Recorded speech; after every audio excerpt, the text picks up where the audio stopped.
Hello students, my name is Alka and we are going to start with the chapter called as solid state. This is the very first chapter in your physical chemistry and the weightage for this chapter is around 5 to 6 marks. So as we talk about solid state, you can see over here as we all have been locked inside our rooms because lockdown चल रहा है, तो you can सी हमारे room के अंदर अभी यहाँ पे क्या क्या है. सबसे पहले यू कैन सी मेरे पास है टेलीविजन, मेरे पास डोर यू कैन सी, फिर हमारे पास यहाँ पे रखा हुआ है लैपटॉप, ये कोको कोला वाला ग्लास और यहाँ पे यू कैन सी चाय का कप. अब ये सब चीज़ें when I talk about all these substances, you know substances these are nothing but made up of matter.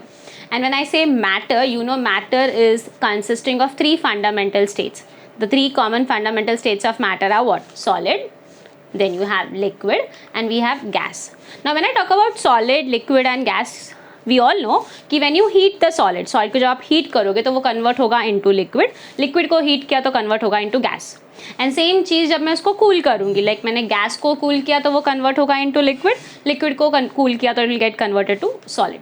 Let's see some of the examples. Like सबसे common example when I say melting of ice, you can see जब मैं बोल रही हूँ melting of ice, ice मतलब solid से convert हो रहा है into liquid. See over here we have one more example. You can see this is a very beautiful beach, right? जहाँ पे अभी हम जा तो नहीं सकते, बट यहाँ पे if you see यहाँ पे water है, मतलब water liquid में है, right? तो अगर ये यहाँ पे sunrise होगा या फिर sun rays आएंगे, because of sun rays evaporation होगा, मतलब liquid will get converted to gas, right? and फिर वही गैस कंडेंस होके हमें क्या मिलेगा in the form of rain, मतलब I can say gas will get converted to liquid, right? तो सेम चीज़ लाइक आजकल गर्मी बहुत ज़्यादा है तो हम लोग ठंडा पानी पी रहे हैं, मतलब if I keep a glass of water in the refrigerator तो what happens is you can see it will get converted to ice, right? तो यहाँ पे when I said gets converted to ice मतलब liquid is getting converted to solid. So these are nothing but common examples where your solid is getting converted to liquid or liquid is getting converted to gas or vice versa, right?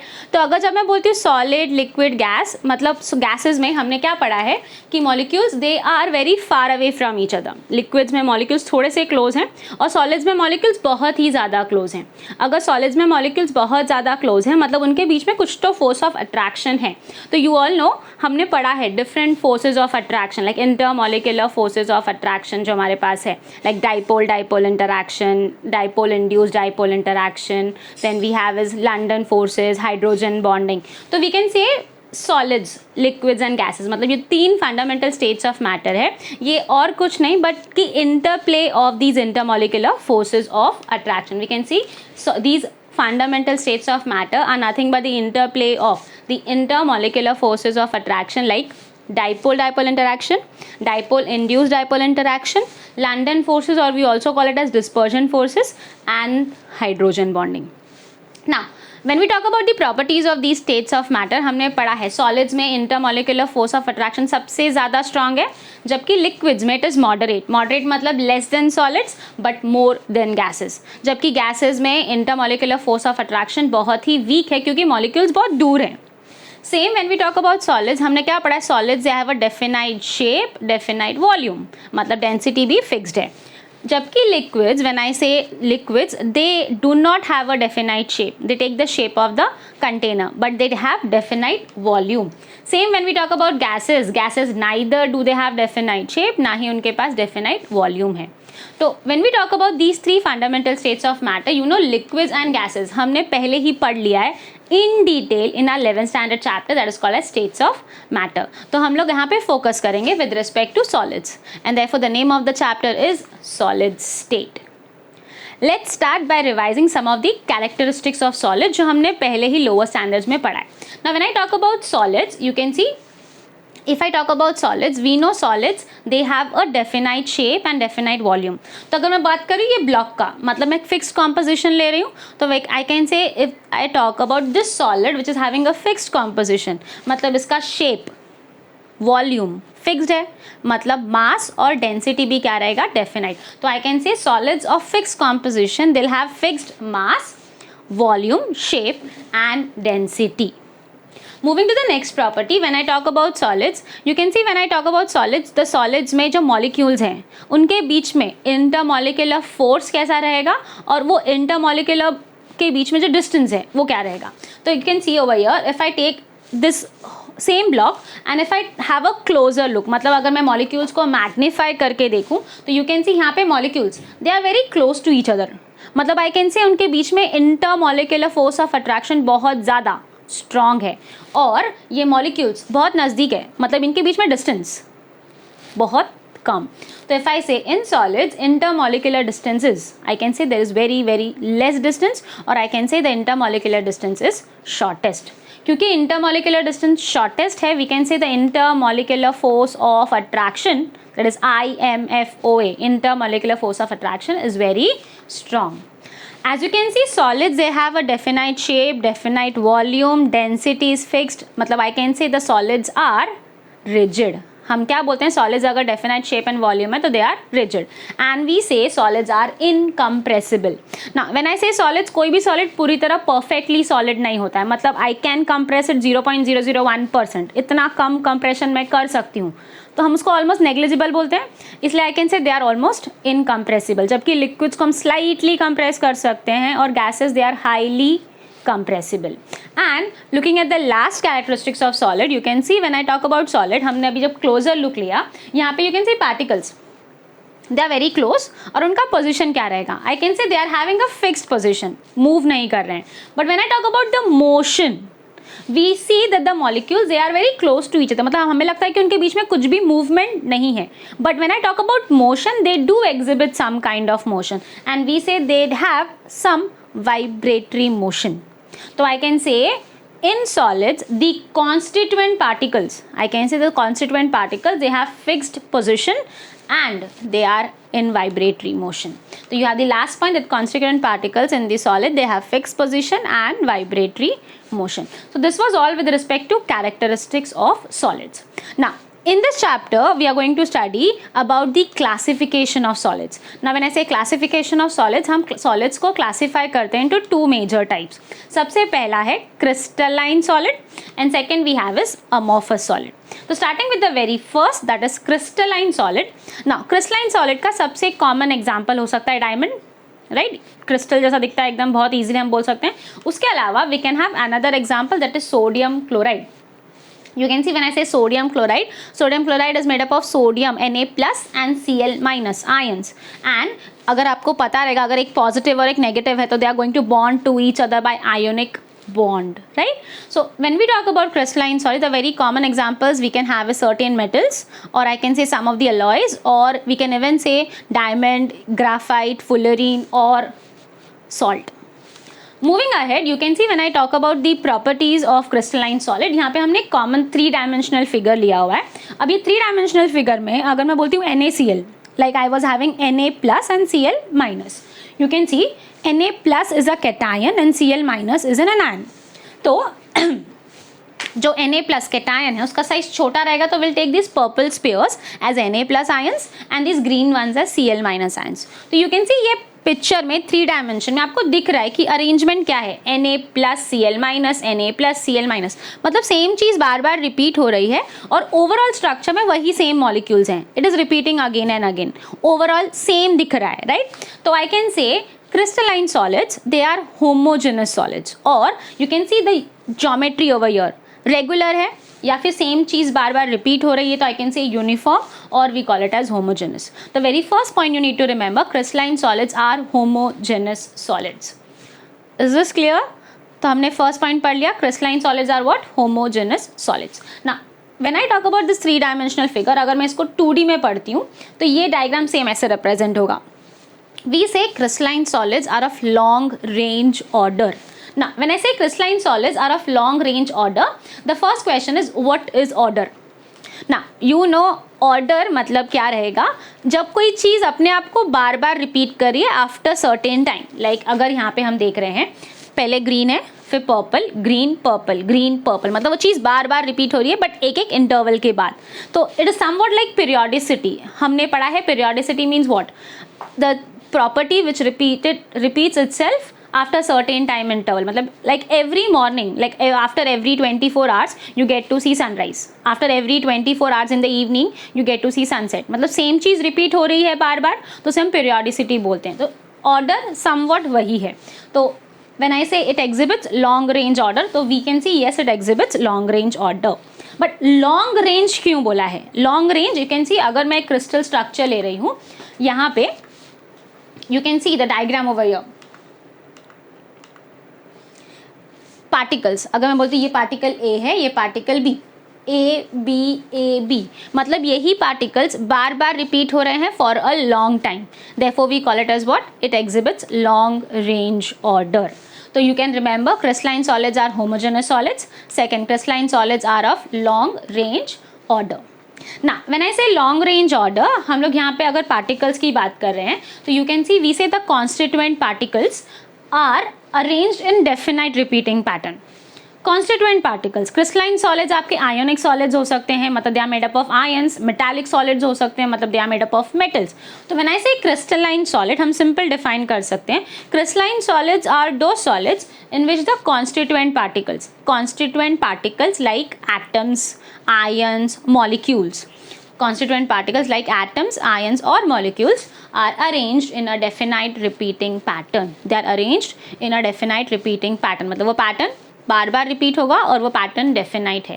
Like if I take the example over here of a Rubik's cube, you can see ये Rubik's cube में अगर मैं ये yellow sphere या yellow cube ले रही हूँ तो यू कैन सी ये क्यूब बार बार रिपीट हो रहा है. और I can see any of the cube, कोई भी क्यूब ले लो वो बार बार रिपीट हो रहा है, राइट? तो अगर same diagram if you see over here, यहाँ भी यही क्यूब्स बार बार रिपीट हो रहे हैं. तो जो सबसे स्मॉलेस्ट पार्ट होता है जो बार बार रिपीट, लाइक अगर मैं बोलती हूँ ये सबसे छोटा पार्ट है एक क्यूब और ये क्यूब बार बार रिपीट कर रहा है, तो that is referred over here as unit cell. तो over here when I say unit cell, we say unit cell is the smallest repeating unit of a crystal structure. हम लोग क्या बोलेंगे? Unit cell is what? It is the smallest repeating unit of a crystal structure. Let's learn the next property of crystalline solid. You can see over here, if I talk the common example of crystalline solid, ice. Ice का melting point क्या है? हम सबको पता है ice melts at 0 degree Celsius, right? Now when I say ice melts at 0 degree Celsius, कभी भी हम लोग 0 degree ही बोलते हैं, हम कभी ऐसा नहीं बोलते 0.1, 0.2, 0.3, क्योंकि जब मैं crystalline solid का बात कर रही हूँ, they have a sharp melting point. मतलब वैल्यू जो है आपको कभी +2 या +1, -1 में मिलने वाली नहीं है. तो when I say crystalline solids we say they have a sharp melting point, और प्रॉपर टर्म्स में I can use definite heat of fusion. Definite heat of fusion, as you know, fusion is nothing but melting only, मतलब the amount of heat required for 1 mole of a substance to melt. तो crystalline solids, they have sharp melting point and definite heat of fusion. Moving to the next property, you can see यहाँ पे एक picture दिया हुआ है जहाँ पे दो लोग वुड कट कर रहे हैं. You can see this person is cutting the wood in the horizontal direction, जबकि इसने अपने वुड को वर्टिकल डायरेक्शन में रखा है. तो अगर मैं तुमको पूछती हूँ किस में मेरे को, कौन से केस में एनर्जी वुड कट करने के लिए ज़्यादा लगती है, तो यू कैन सी दोनों भी केसेस में, यू विल सी यहाँ पे हॉरिजॉन्टल है, यहाँ पे वर्टिकल है, दोनों भी केसेस में एनर्जी सेम तो नहीं है. मतलब I can see the energy required to cut this wood in both the directions will be same. And ऐसी बहुत सारी प्रॉपर्टीज़ हैं जिनका वैल्यू चेंज होता है जस्ट हमने डायरेक्शन चेंज किया. तो लाइक यू कैन सी अगर हॉरिजॉन्टली कट करो तो एनर्जी अलग लगेगा, वर्टिकली कट करो तो एनर्जी अलग लगेगा. तो over here when we talk about the different properties, here we have a property which is called as anisotropy. ना मैंने से एनआइसोट्रॉपी, सबसे पहले अगर मैं बात करती हूँ आइसोट्रॉपी, आइसो का मतलब होता है सेम, तो एनआइसो मतलब not same. You can see अगर मैं क्रिस्टलाइन सॉलिड का एग्जांपल ले रही हूँ, let's take the example over here. यहाँ पे सॉलिड के अगर मैं पार्टिकल्स का प्रॉपर्टी मेजर करती हूँ, लाइक अगर मैं मेजर कर रही हूँ ये डायरेक्शन में, I will take it as direction A and I have one more direction that is direction B. ना अगर मैं प्रॉपर्टी मेजर करती हूँ ये डायरेक्शन में, यू कैन सी यहाँ पे पार्टिकल्स क्या हैं, पहले green sphere, like I can say chloride ion, sodium ion, chloride ion, sodium ion, ऐसे पार्टिकल्स हैं. एंड सेम अगर मैं ये डायरेक्शन में मेजर करती हूँ, यहाँ पे सारे के सारे सोडियम आयन्स हैं, राइट? तो अगर I say if I am measuring atomic volume, तो atomic volume for this direction A and atomic volume for this direction B, क्या दोनों का वैल्यू, एटॉमिक वॉल्यूम का वैल्यू सेम रहेगा? The value will not be same. Value क्या रहेगा? Different. क्यों? क्योंकि एटम्स का साइज चेंज हो रहा है, तो automatically atomic volume will also change. तो यू कैन सी यहाँ पे हमने क्या देखा, the value of the physical property changes when the direction is changed. Repeating again, the value of the physical property changes when the direction is changed, and that property is called as anisotropy. So you can see over here, if I show you the previous point,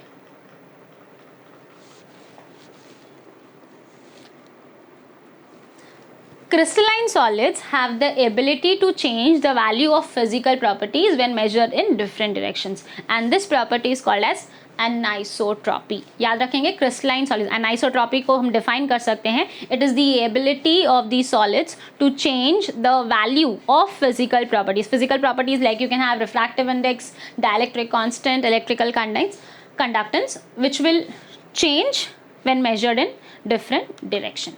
So moving ahead, if I show you another aspect of this anisotropy, you can see हमने यहाँ पे glass lab लिया है. आप सब ने physics का experiment किया होगा. when you take the glass lab, you will take pins to mark and then you are going to find its refractive index. तो नॉर्मली जब आप ग्लास लैब में पिन्स लगाते हो, आप सब लोग अपना अलग अलग एक्सपेरिमेंट करते हो, बट सबका इफ़ यू चेक यहाँ पे रिफ्रैक्टिव इंडेक्स का value you will get the same. मतलब when I say glass will have the refractive index of 1.5. आप किसी भी डायरेक्शन से कैलकुलेट करो, you will get the value for mu, और I can say refractive index as 1.5 in any direction. मतलब you can see यहाँ पे value जो है चेंज नहीं हो रही है, वैल्यू क्या है, same in any direction. Like तो हमने जब से बोला था अनाइसो मतलब the value was different in different direction, but यहाँ पे the value is same in different directions, and therefore we say this is nothing but isotropy. This is not anisotropy, this is what, isotropy. Isotropy में the value of the physical property remains same in different directions, and therefore when I say isotropy, it is a property which is exhibited by amorphous solids, not crystalline solids. Crystalline solids will show us anisotropy, मतलब the value of the physical property changes when measured in different direction. Crystalline solids will not show isotropy. Isotropy कौन दिखाएगा, amorphous solids. तो यहाँ पे आप देख सकते हो ये ग्लास है, ग्लास स्लैब, मतलब मैं बोल सकती हूँ glass slab is not a crystalline solid, glass is an amorphous solid. Moving ahead, glass के ऊपर हम फिर से आएंगे बाद में नेक्स्ट इसमें. You can see हमने पढ़ लिया crystalline solids, they exhibit anisotropy. Moving ahead, next very important point, we say crystalline solids, they are isomorphous, or I can say they show the property of isomorphism. Now isomorphous, you can see iso मतलब होता है same, morphous का मतलब होता है form या structure. तो यहाँ पे हम लोग क्रिस्टल्स बोल रहे हैं, क्रिस्टल स्ट्रक्चर्स बोल रहे हैं, तो मैं क्या बोलूँगी, आइसोमॉर्फस मतलब सेम क्रिस्टल स्ट्रक्चर. तो isomorphous मतलब I can say two or more solids having same crystal structure. Two or more solids having same crystal structure. You can see very important, हमें एग्जाम में आ सकता है what is isomorphism, give examples. तो examples यहाँ important है, like NaF and MgO.